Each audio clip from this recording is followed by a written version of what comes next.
Hey guys, in this video, I want to talk to you about how it is to bring on an employee to your business, when is the right time to do it, and how to do it without like any headaches or wondering if it's going to be successful. So, in the way that I would do this, and I'm just going to jump right in, this is a raw, unedited video, is once you get to a point with your bed bug business where you're taking all the calls and you're doing all the jobs, and you're either one, missing a bunch of calls, and it's going to, hopefully you have a call center, AI call center, something, or you're taking the calls and you're having to tell them you're 5 to 7 days booked out, and they're saying, sorry, I'll call somebody else.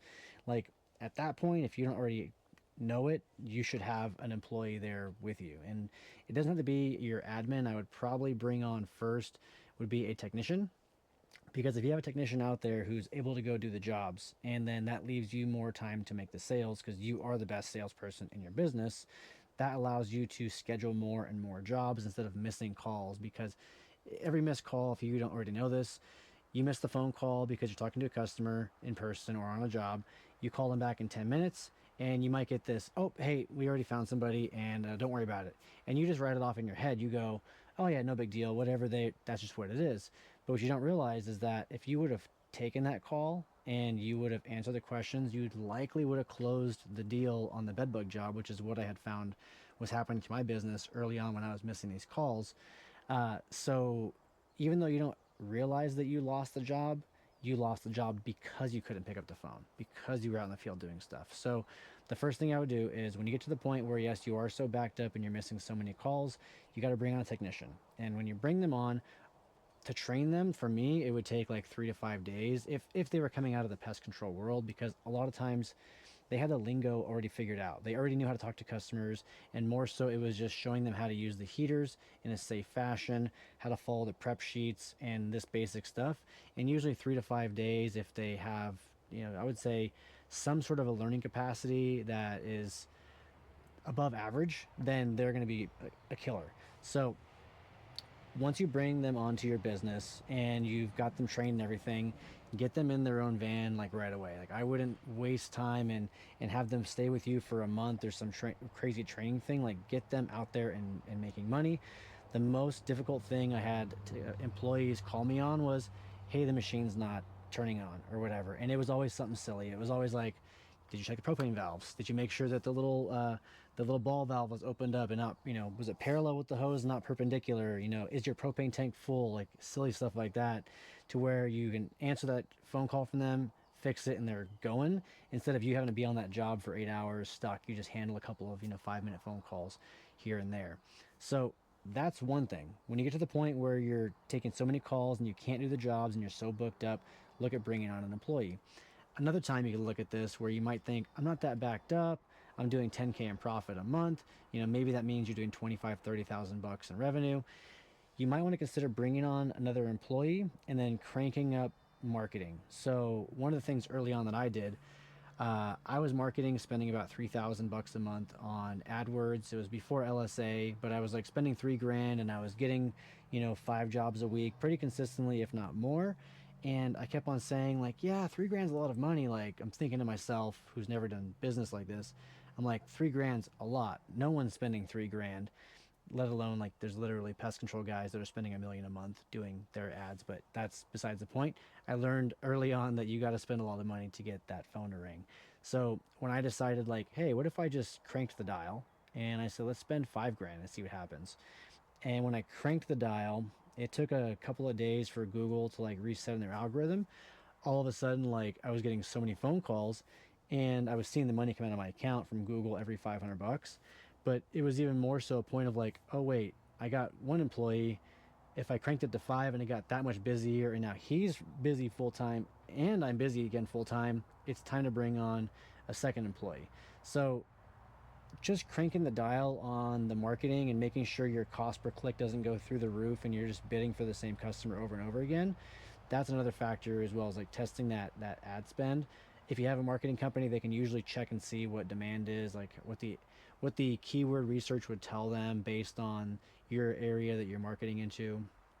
How to define maybe targeting higher income areas, because bed bugs is kind of a premium service. So some low income stuff, you might get the phone calls that people can't afford it. So shifting that kind of mindset. But anyway, that's like the second way tell if you need to hire more guys as you spend more marketing and it gets busier and busier, and then you want to bring on those extra people. And then my third factor is like, so you've got the techs and you're still doing some of the service stuff, you're doing all the sales, is consider bringing on an admin, or I would actually suggest a like a hybrid position. So if you had a technician who was an all-star and they were really good with customers and were really good on the phone, bringing them on as a sales tech hybrid and incentivizing that with compensation. So what that means is I what I had done for I'm gonna tell you my exact thing I did. So I paid a salary that was given to, I want to say it was like 72,000 bucks a year was like the base. So that came out to 6,000 bucks a month pre-tax. And then it was incentivized to where based on the sales that were generated for the company, they would get extra percentage based on tiers. So like tier one might have been like from $0 to $10,000 that you made, you would be getting an extra like 3%. And it might have been 4 or 5, but I'm just giving you an example.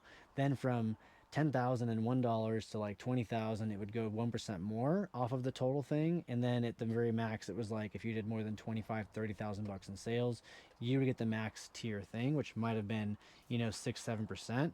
And that was off of the gross. So like if they were doing $30,000 and they were getting 7%, that was like 2,100 bucks on their actual paycheck for it. But you have to remember that that phone call that was coming into them, those are calls that I likely would have missed. So like them generating an extra $30,000 in revenue to then be getting a bonus of 2,100 plus they're out there doing the work itself. And it was just, anyways, it made a lot of money. So that's what I'm getting at is when you find these key points of you can't take any more phone calls or you're stuck on 30-minute phone calls and you're seeing calls come in you can't answer, bring on a hybrid employee.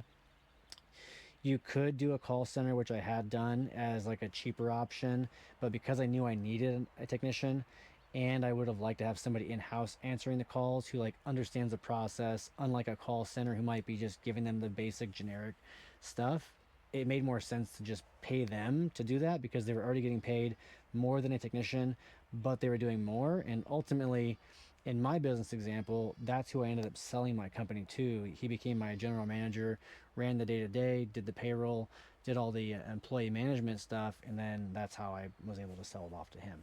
So those are the three basic factors, and that's how I would bring on the employees, when to bring them on, and if you do it in a fashion that is predictable, it will continue to make you money throughout the whole process. Some things that I would say are like some words of warning is on your first year, if you're very brand new to bed bugs, your first year you're gonna find that like May through October in most of the areas is like crazy busy, and it's gonna feel like it's never gonna end. But what happens is one day there's a cold snap and all of a sudden the phone doesn't ring. And then the next day the phone doesn't ring. And it's nothing that you've done. It's just that the demand has died down so much because people aren't seeing the bed bugs as much as they were on the warm season. They're still there. It's just less noticeable. They feel more managed. So you have to be prepared that when it gets that slow, that you still have enough reserves, you have enough retained earnings account that you can support through the slow season without having to go into some crazy amount of debt, and or that you've built up some relationships with other pest control companies or property managements that when they have issues, they're able to send you work because your ad spend, you might set your Google ad spend to be 20,000 a month in the slow season, and it will only spend like just say 6,000 bucks, and that's only because there's not enough demand. Now you can make it spend 20,000. You could bid for $200 per click and get a customer for 1,000 bucks, but it doesn't make sense. So when you set it up the proper way, like you'll notice that Google won't take your money, and it's because there's not as much demand in those off-season time periods. So use that to focus in on, yeah, one is like with your employee that is doing the phone calls. If it's so slow, have them do cold calling to pest control companies, pitching your services.